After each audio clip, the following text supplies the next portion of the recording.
Who's a better archetype? Magical Musketeers or Weather Painters? You decide. That's not really what this video is about. This video is more just about Magical Musketeers because we do have the new Link monster. So I wanted to do like a deck review, archetype guide type, simple, basic video about the archetype in general.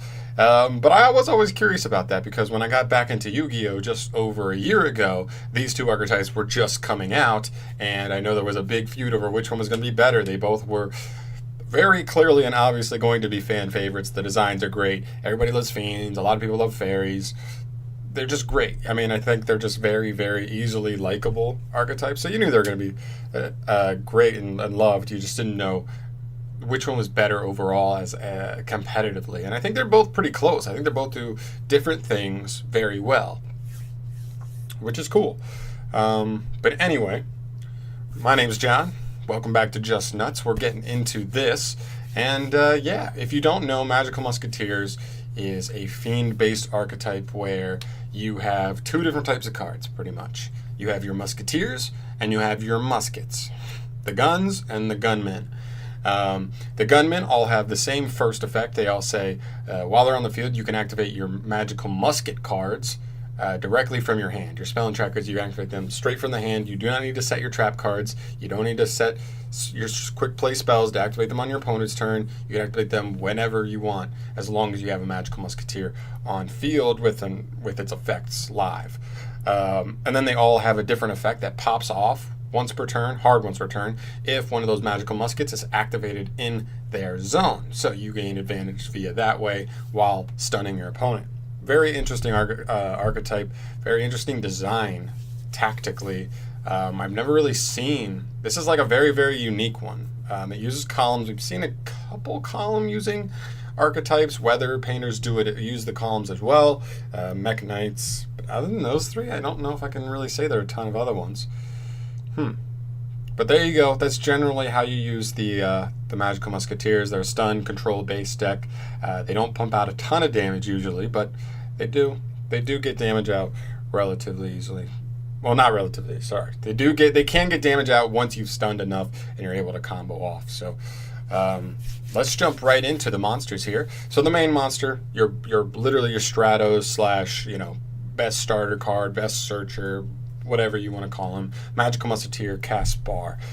So like I said before, he has that same first effect, but his second effect says if a spell or trap card, keep in mind this can be any spell or trap card, it does not have to be a magical musket that's activated in their zone. It can be any spell or trap. Add a magical musket card from your deck to your hand. Keep in mind magical musket card includes musketeers, so you can search another musketeer or you can just search a musket card. But it can't be the one that you activated in the zone. There you go. 2,000 defense is pretty nice as well. For this guy, that's really kind of important because you're playing a control deck. You're not trying to let your opponent get over your stuff, and that can be an easy way for your opponent to kind of deal with these. A lot of strategies can deal with this deck just by beating over everything, so keep that in mind. Then we have Magical Musketeer Starfire. This is the next best starter. These are the two best cards in the archetype. Easily. She is another smaller monster, 1,300, but 1,700 defense is okay. But you'll see we have ways to make up for their weaknesses by messing with attack and defense later. Same first effect, but her second effect says when a spell or trap is activated in her column, she can special summon one level 4 or lower magical musket monster straight from the deck in defense mode. It's pretty nice that it's in defense mode, actually, because a lot of the time you just search CASPAR. You literally special CASPAR, and if you had another magical musket to activate, you activate that in his zone, and you search another card. So you're just getting a ton of advantage. Sorry, I tapped the mic there, guys. So yeah, she's very, very good as well for just kind of helping you control the field, control card advantage in general. Both of them are. Right. Then we have some recursion type cards. So we have Magical Musketeer Doc. As the duel goes on, Doc's going to get more and more valuable. So he's your best, after turn 1. It's literally any turn after turn 1, I think Doc becomes pretty valuable.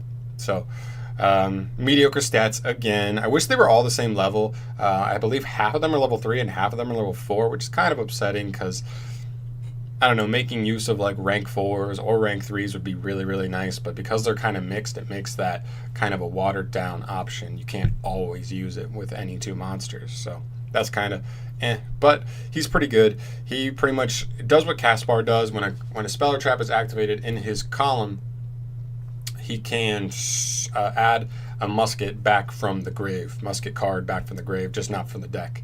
Another thing to note that I did not bring up earlier, they say whenever a spell or trap card is activated in their column, period. It doesn't have to be your card. If your opponent slips up and they're forced to activate something, or if they went first and they set cards, you could make sure to summon a musketeer in that zone. If you didn't really have the resources to just keep getting your pluses, you could put them there to kind of trap your opponent, where like, if you want to activate your face down card, you're going to give me free advantage. So keep that in mind, where you place this and how you do this. That's a really important way of how you play the deck.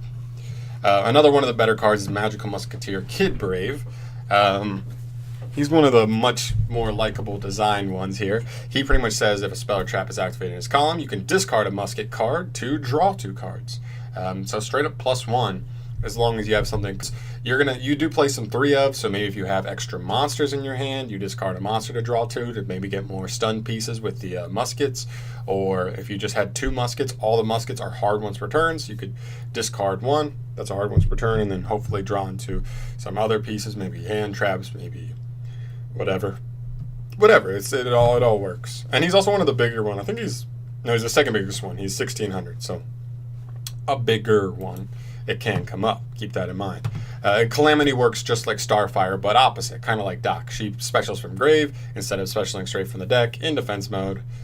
Very basic. 1500. Another one of the slightly bigger ones. I mean, they literally have like a 1200, a 13, a 14, a 15, a 16, and a 17. That's like all 6 monsters they have that are below level 4. And I think the last is the last one. I think this is number 6. Magical Musketeer Wild. When a spell or trap is activated in his column, you can target 3 magical musket cards in the grave, shuffle them back into the deck to draw a card. So a mini Pot of Avarice.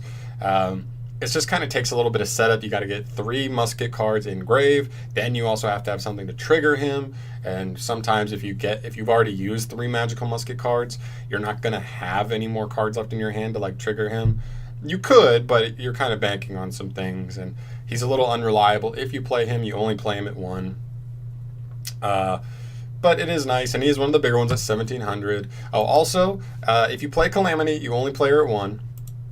If you play you can't play Kid Brave. Most people play him at either 2 or 3. You just want to see a musketeer in your opening hand because you just want all your muskets to be locked. That's what you want. Your main goal is like, even if it's a suboptimal one where like Doc. If Doc is the only one you draw, but you drew 4 muskets with it, you're just normal summoning a 1400 monster, but you've got 4 hand traps in hand, essentially.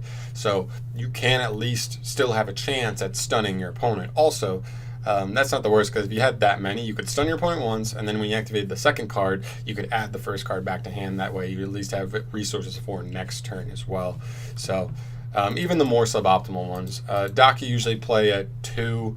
Some people I saw play him at 3, but I don't think that's very good because he's like the worst one to open with. You want him like turn 2 or later. So 2 is like pretty good, and they're all pretty searchable as well. Starfire, either 3 of, 2 of, maybe depending on the kind of build you're trying to run, and then Caspar, a very obvious 3 of. So that's all for them. Also, they have a boss monster, but it's terrible. I just want to show him here. He's really, really bad. Don't play him, please. Please don't play him unless you're playing a very fun version of the deck and you're not really worried about competitive aspects here. And then we move into the magical muskets. So these are all, like, a lot of them are just stun cards, like really solid stun cards. So the first one here is Cross Domination. This is the best spell. He pretty much says if you control a magical musket, target one face-up monster on the field until the end of this turn. Its attack and defense become 0, and its effects are negated. So literally just an effect veiler that makes their attack and defense 0, which is really important in this deck because a lot of decks can just normal summon something bigger than your weak little musketeers. So you combat that with cards like Cross Domination and also Steady Hands. Cross Domination is a 2 of or a 3 of. It's like one of the best ones for real. Negating monster effects is just really good in Yu-Gi-Oh! You need the monster effects because you have no other way to negate the monster effects. So really important there. Steady Hands is the other one that helps you mitigate the stats that your musketeers have. He says target one magical musket monster you control. Its attack and defense become double its original until the end of this turn. It cannot attack directly the turn you activate this card. I actually don't like that effect. I feel like even a year ago, like, why wouldn't they be able to attack directly? Like, the deck has enough trouble getting damage on board, period. Why wouldn't they be able to attack directly? It's a hard once per turn effect. You can't just like stack. You can't just like summon 3 musketeers and equip 3 of these, or activate 3 of these, and then just like kill. You don't do one turn. I don't know why. And the biggest one, you're not playing the boss monster, so otherwise the biggest one is Wild, which this only makes him 3,400. Why can't you attack direct? I don't get it. Because it doubles their original, not doubles their current. So you can't boost them with one thing, then double them again. So I don't know why this has that contingency, but it can still be really nice because once you've stunned your opponent with your other stuff, they probably can't get something crazy big on the board, and this can handle it from there. A 1 of or a 2 of, somewhere in there. I've seen people play 1, and they said it was good, but sometimes they miss the second one. Depends on what you're trying to do. If you play the second one, you may be more liable to just open with it when you don't really want to, but up to you. Then we have the trap cards. So this one is probably the best trap stun card. It's a straight up negate. This card says when opponent activates a spell or trap card while you control a musketeer monster, negate the activation and destroy it. Straight up just negate a spell or trap. Really solid card. It doesn't negate monster effects. That's why you need cross domination. These two in combination can be very, very powerful. Your opponent's just going to have 1 spell negated and 1 monster negated. So that's really good.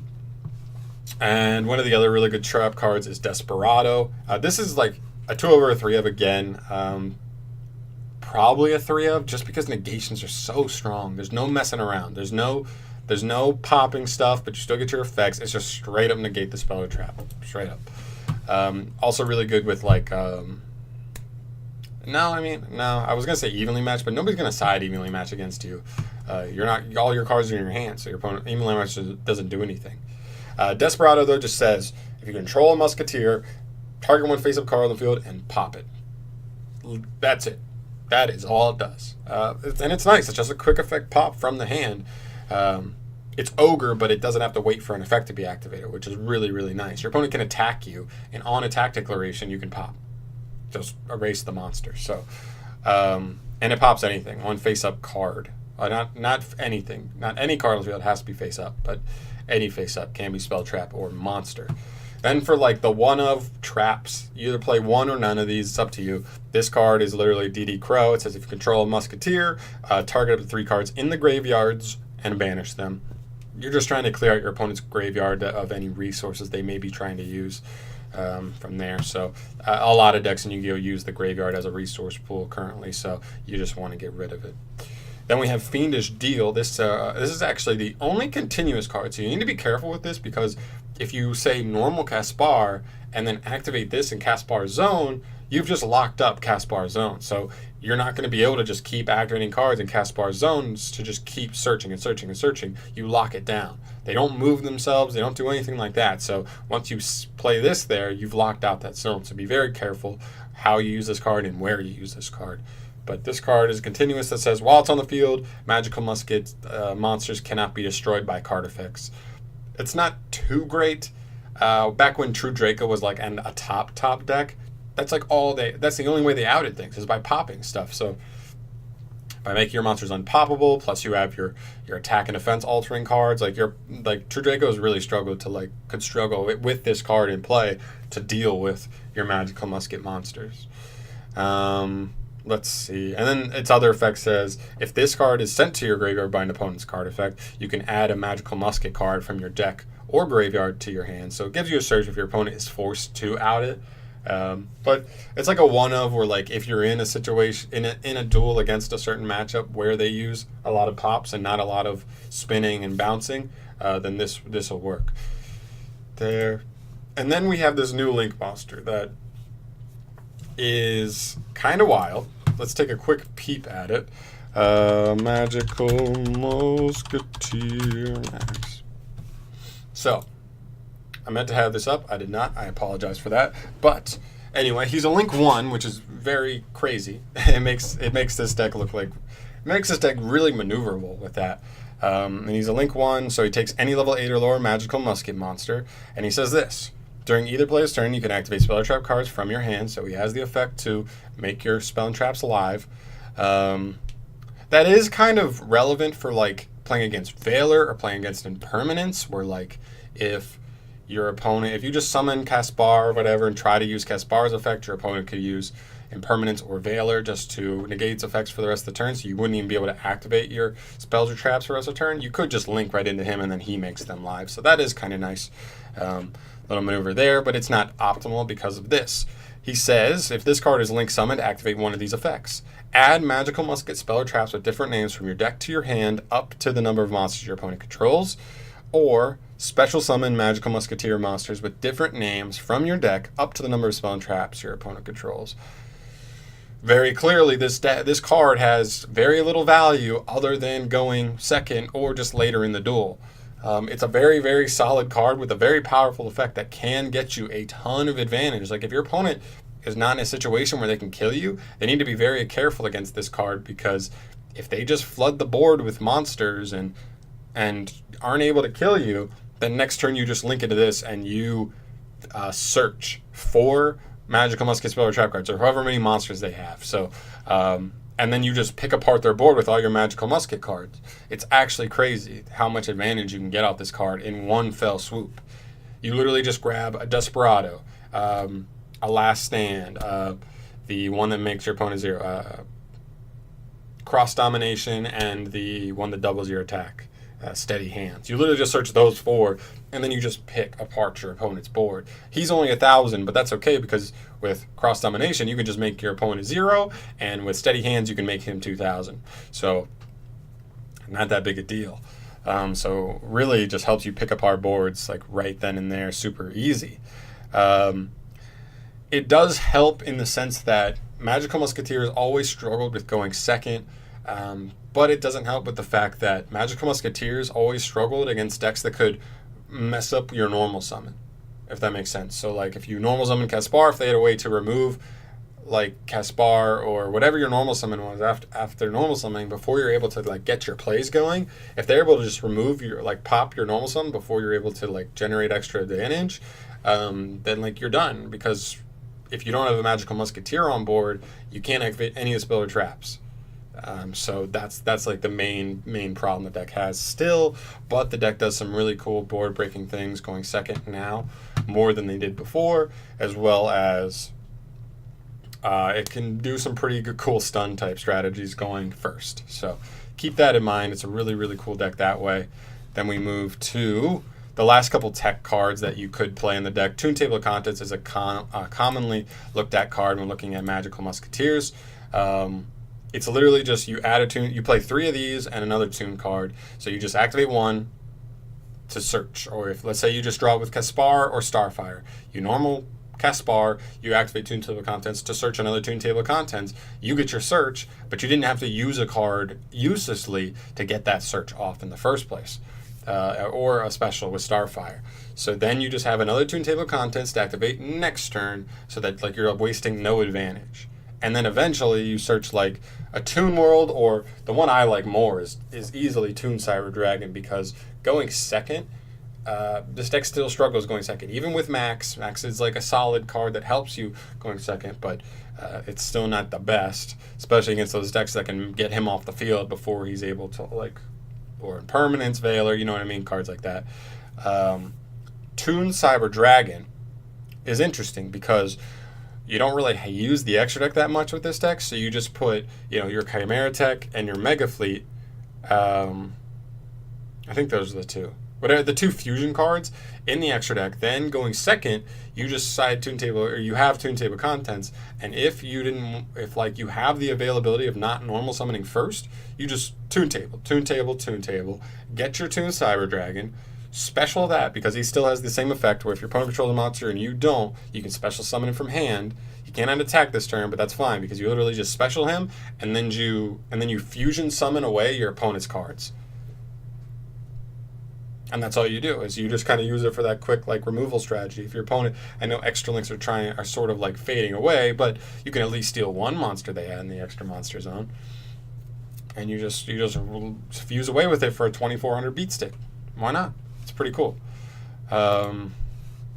Another card is Pot of Duality. The deck is very normal summon reliant, so as long as you don't have like Starfire, then you just are just trying to dig deeper into like a CASPAR if you don't have one already, or just one of the other, just like maybe just a musketeer in general, or just maybe you don't have great stun cards in your hand, you're just trying to get another good stun card in hand. It's just a deck that doesn't normal summon that off, or doesn't use special summoning too often or as much as most decks. This card can be a nice little starter card to help you just get something solid on board. And then another card is Solemn Scolding. This card gets overlooked a lot because if you're playing it in a deck, there's a good chance you're playing it with other stun cards, or if you're playing a Solemn in a deck, you're playing it with a slew of other trap cards, because that's like a stun kind of variant. But in this deck, you hold all your muskets cards in your hand. So this card, its only stipulation says it has to be the only set card, which is fine.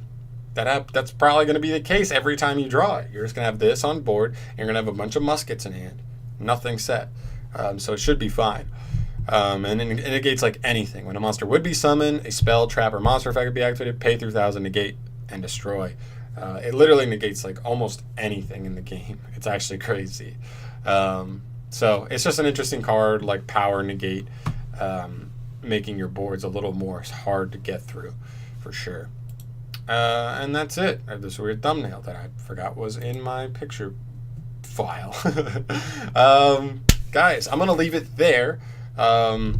I just kind of went through the basics. I know it's a little long because I rambled, but if you made it this far, thank you so much for watching. If you want to see more stuff from me, more deck profiles coming up for sure. I'm sorry, I'm trying to get through them, just trying to make sure the lists are nice and crisp, as good as I want them to be, like as good as I can get them, because I just don't want to give you a half-ass list just because it's done. I don't want to, shit it out and it's not the way I want it to be. It's not as good as it can be. I just want to make sure the lists are good for you guys, worthy of you. So if you're excited for that, subscribe to the channel. And otherwise, I'm going to get the hell out of here, guys. Enjoy the rest of your life. Everything. Just enjoy it all. Bye, guys.